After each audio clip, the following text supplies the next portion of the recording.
Mira tried to focus on her work, but Gumin's indifference nagged at her more than she wanted to admit.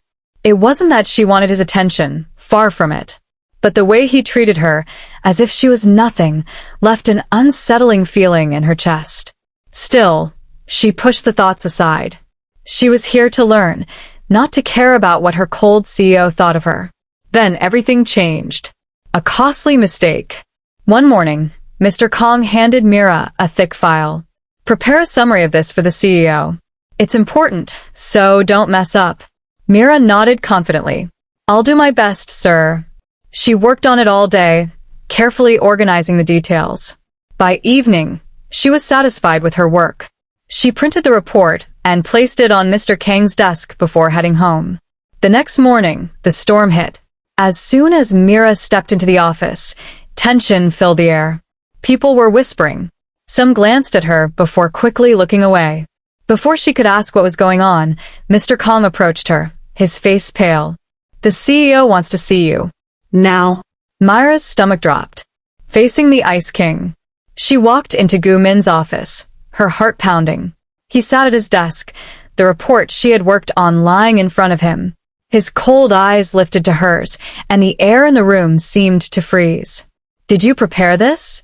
His voice was calm, but there was an edge to it. Mira swallowed hard. Yes, sir. Silence. Then, slam. Gu Min tossed the file onto the desk, causing Mira to flinch. This is wrong, he said, his voice dangerously low. Completely wrong. Mira's blood turned cold. But, I double-checked everything, she stammered. His gaze sharpened. Then check again. Page 14, wrong figures. Page 27, missing data. Page 32, incorrect analysis. Mira's breath quickened. How had she missed that? She had been so careful. Gu Min leaned back, watching her. I don't tolerate incompetence. If you can't handle a simple report, you have no place here.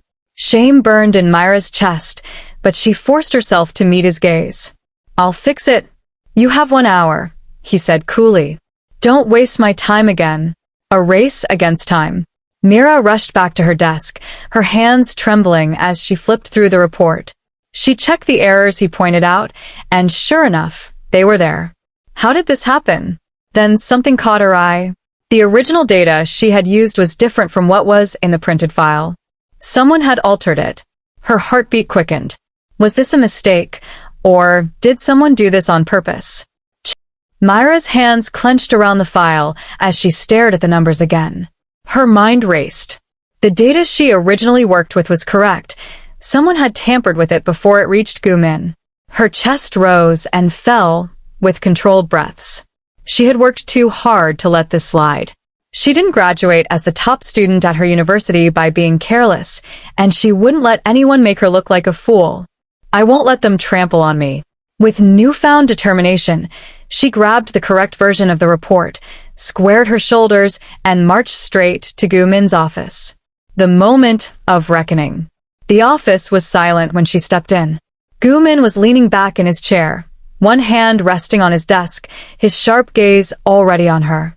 He expected her to be shaken, to be afraid. She wasn't.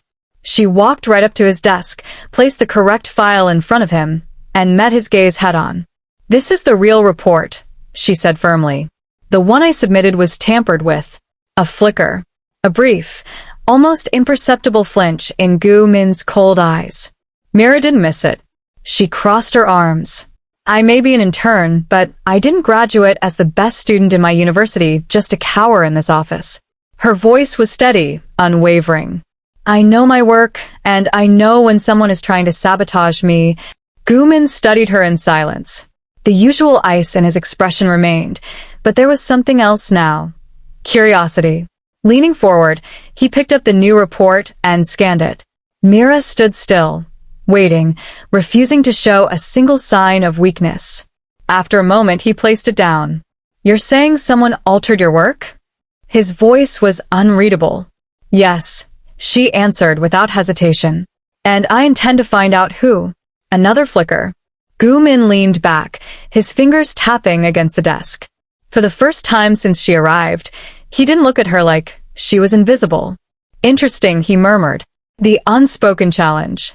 Silence stretched between them, thick with something Mira couldn't quite place. The tension wasn't fear anymore. It was something else. Finally, Gu-min spoke. Fix the issue, then report back to me. I don't entertain incompetence, but I also don't tolerate dishonesty in my company. Mira nodded. Understood, sir. As she turned to leave, she could still feel his eyes on her. For the first time since stepping in, she had caught the attention of the cold CEO. And something told her he wouldn't ignore her so easily anymore.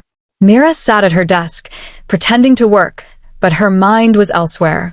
The trap had been set. Now, all she had to do was wait. After proving to Gu-min that someone was altering her work, he had given her a simple order. Catch them. This time, she had done more than just keep a second copy of her work. She had subtly marked key figures in the report, a trick to see exactly where the changes would happen. And now, all she had to do was watch and listen.